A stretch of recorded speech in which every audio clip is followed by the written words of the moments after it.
Okay, so for episode 1, I was very inspired by tattoo flash art, and I just wanted to make a simple bust, but with like my style on top, because I thought if I go in, I'm just gonna do it in my style with something I'm really comfortable in, which is portraits basically. And this season the cast is very near and dear to my heart, like Melon, Heather, Eva Destruction, Landon Cider, Yoska, a lot of entertainers I've been following for a long time. And like Violencia, who's gone too soon, entertainers I hope to see again very soon. And for this, and for most of the illustrations I did for the series in general, I used COPIC markers, which I'm going to show you soon.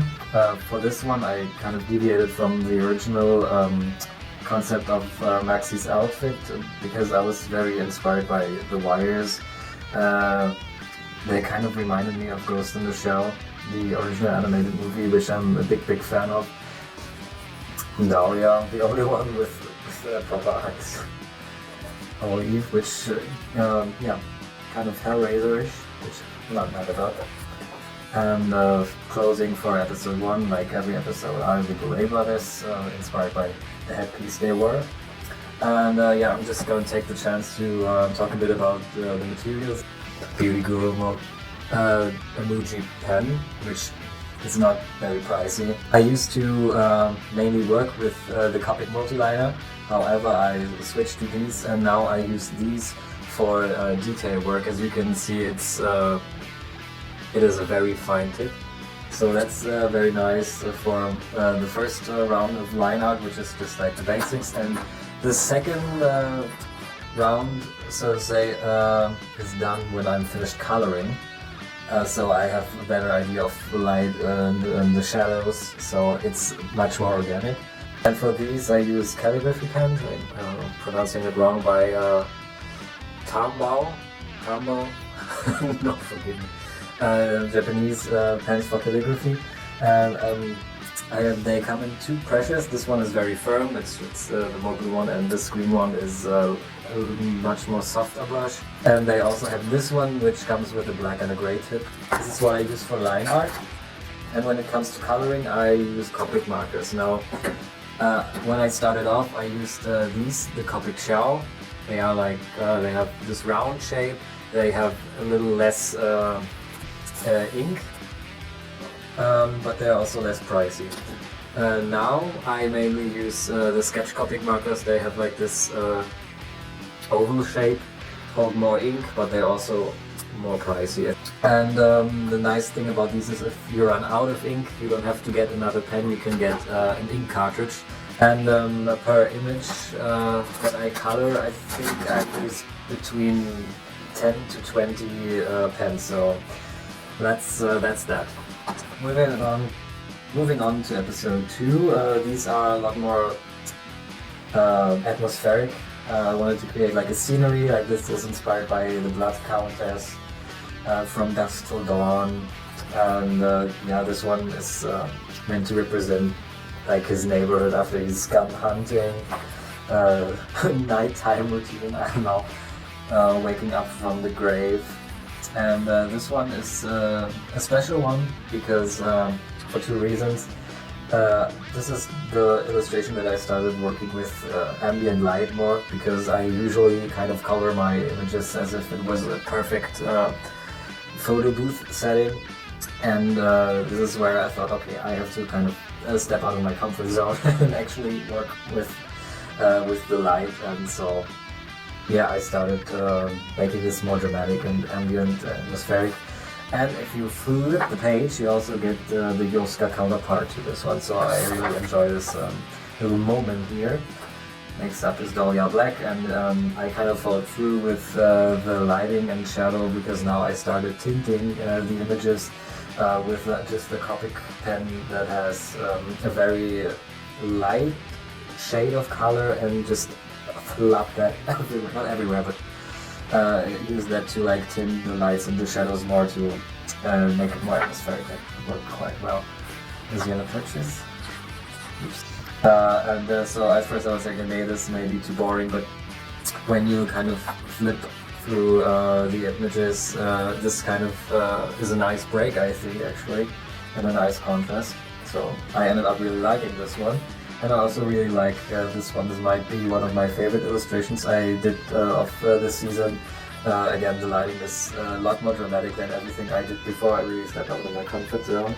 And when you're working traditionally, dramatic lighting is like very scary, because if you make a little mistake, it's game over. It's episode 3, Monsters of Rock, I think. And with this one, I was very harsh with my lines. I didn't want to make it too clean and tidy, because I thought my grandma really likes this. Side note. Because I felt that making these illustrations too clean wouldn't fit the theme of rock and heavy metal, so I tried to keep it messy and rough, and it's actually kind of relaxing if you don't focus too much on the minor details. Sometimes I should have watched out more, because yeah, I fucked her over with these eyebrows. I'm sorry. But yeah, overall I'm very pleased with this. These are kind of out of this pattern, but I really like the outcome, and you can actually buy an official Boulet Brothers pin based on this illustration, so that's nice.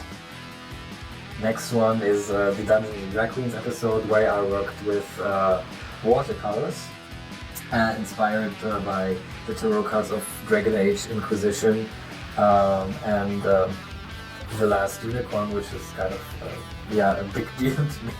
I actually have a tattoo inspired by the Last Unicorn, and I thought of backstories for every character when I made these. And if you're interested in reading up about those, I wrote them down on the posts I made on Instagram. So if you didn't read those already, yeah, that's where you can look it up. Yeah, I made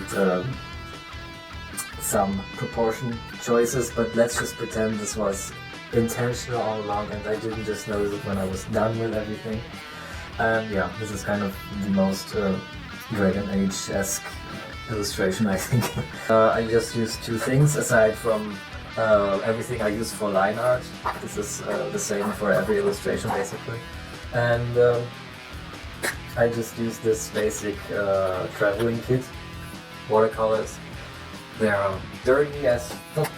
For a brush, I use this one, which is also mainly, I think, for traveling. It has like this cartridge that you can fill with water, and then you just keep going. For some highlights, like this gold and silver, I use these metallic pens. They're by Stedler, metallic marker, and yeah, I just got them out of the drugstore. So. Moving on to the next episode, which was the trash episode, and again I went back to the idea of tattoo flash art.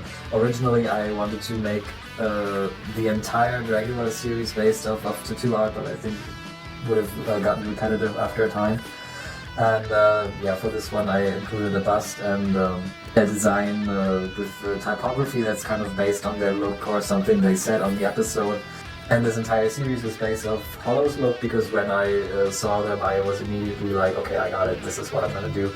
And yeah, I'm really happy with how this one turned out. And yeah, here we have some very classy poop accents, because, and yeah, this again is one of those where I didn't think it through, and when it was time for me to put this design up, I was like, what am I gonna use? Because for every other design I used something from their outfit that I could turn into words or something like that, and I think Madeline made her outfit mainly of, was it saran wrap or another type of plastic? Either way, it didn't really lend itself to make a design out of it, and so I used the spray paint she used on the floor show.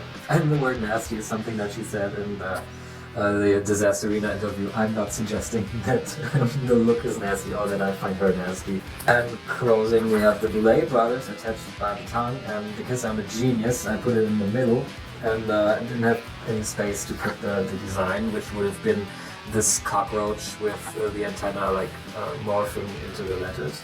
But yeah, I didn't think.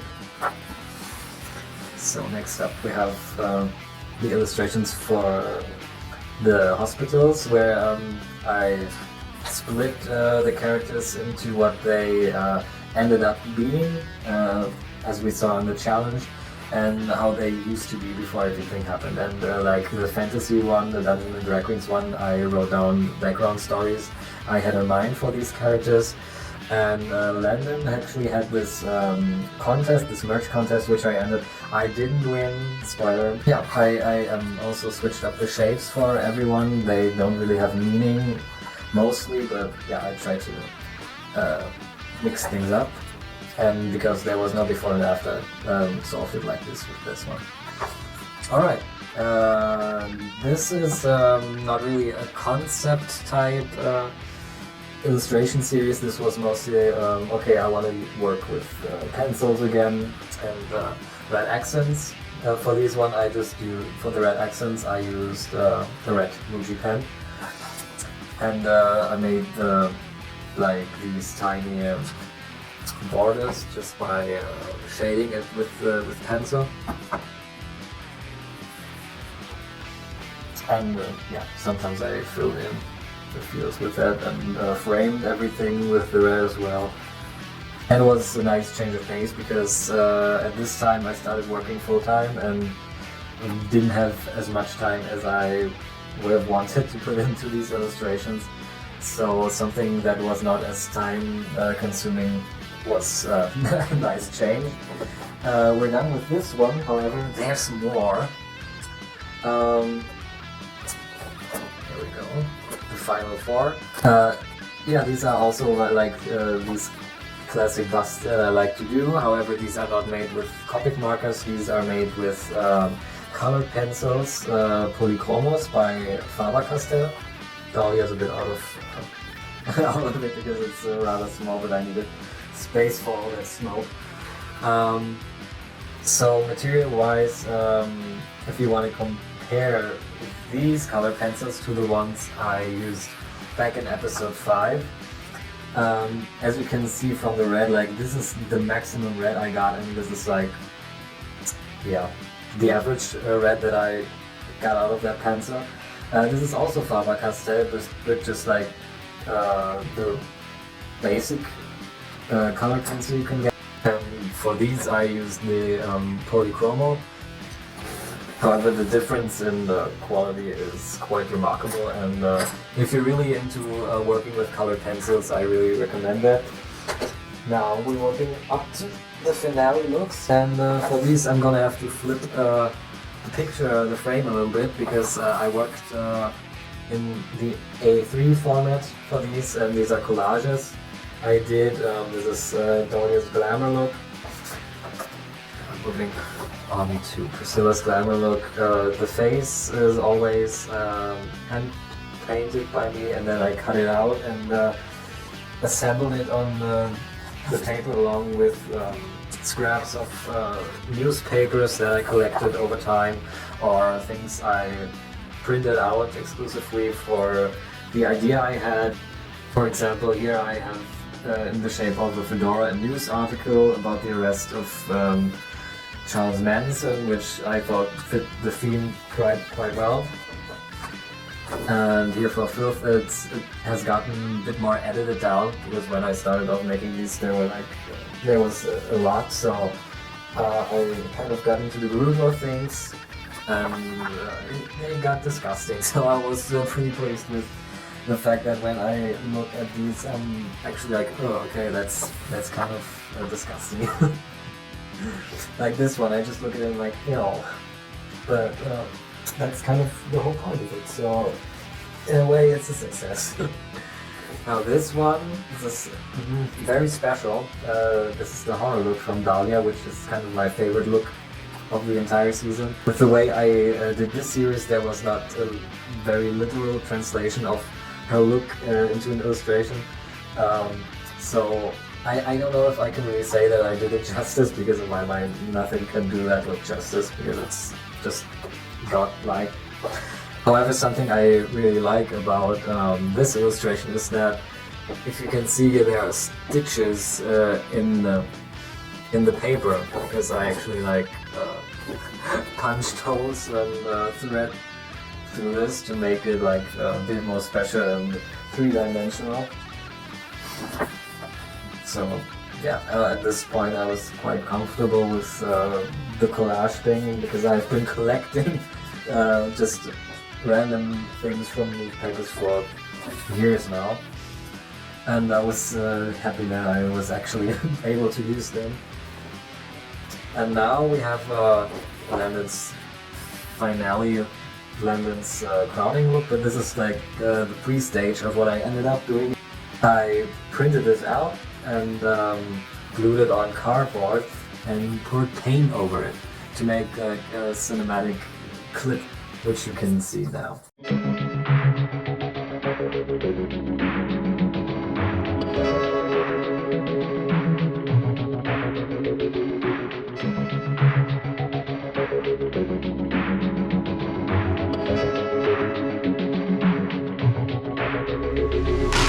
And made two versions, basically to have a backup, but I also ended up changing the formula of the blood, because one is a very watered down acrylic mixture, and this is just acrylic paint. This one to me is visually more interesting, which is why I use this for the final post, and this one was a lot more pleasing to see in motion texture wise, which is why I used it for the clip you just saw. I also did the union looks, however I made digital sketches in Procreate, which I just recently got into, and I tried to amp the looks up a little bit. Whether I succeeded in that endeavor or not, yeah, the scarf of Saint Lucia has come to life to eat her pearls, and yeah, I learned a lot through this. So you can see the reference illustration, not illustration, the reference photos I use. And with this one, it's like I couldn't really step it up, because the look is already so elaborate and thought through, and such a spectacle in itself that there was no real way for me to elevate this anyhow. I just, yeah, did my interpretation of it. But yeah, for this I had the option to put a lot more motion into it, which is not meant to be a critique. It's just it's just the way I work. Yeah, this one, not enough hair. I should have added more, but I'm quite happy with how it ended up. This one, Howlow's look, I turned the hair into smoke, and I watched 30 Days of Night while I made. In fact, I kind of remember every movie I watched while working on these. And I think I watched Kronos the Vampire Slayer when I watched this one, when I drew this one. The color, I turned it into vampire bat wings. And yeah, when I did this one, I rewatched Midsommar. And for some of them, like this one, I readjusted a few things like post in Photoshop. And for the final three, I included a halo, and I turned her veil into like slime. I'm very happy with this one. In general, I'm very happy with the final three. Her halo I made in Photoshop. It's like in the star shape. This is another example of me having an idea and just doing it, whether it makes sense or not, because I just had this visual in my head and had to do it. So suddenly there was a snake. And closing, we have the Boulet Brothers. Again, I changed up a few things in Photoshop because I don't have every tool down in Procreate just yet. Maybe I'll get there, who knows. However, I did a few more illustrations for Dragula, but I do not have them anymore because I gifted them to a few of the contestants that I saw on the Dragula Europe tour in January. And it was just like the most amazing experience of my life, kind of. And to get that feedback in person, that was like a totally different experience, like out-of-body experience.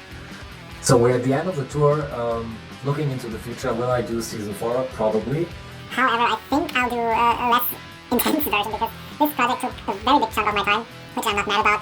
However, you can only do such a big project so many times before it really starts to drain you. And I still want to have fun, so I'm not gonna overdo it. However, rest assured there will be weekly sketches. Maybe in the fashion that I did in season 2, which were like, just like basic Sharpie sketches. Who knows? I'll figure it out when the time has come, but rest assured I'm not leaving Dragula so easily. So yeah, that's it. Thanks for coming to my TED Talk. I hope it was kind of informative. I don't know. If you've watched this video, you're probably kind of familiar with my work, in which case I'd like to thank you for your support, for taking the time to watch this stupid shit. Bye.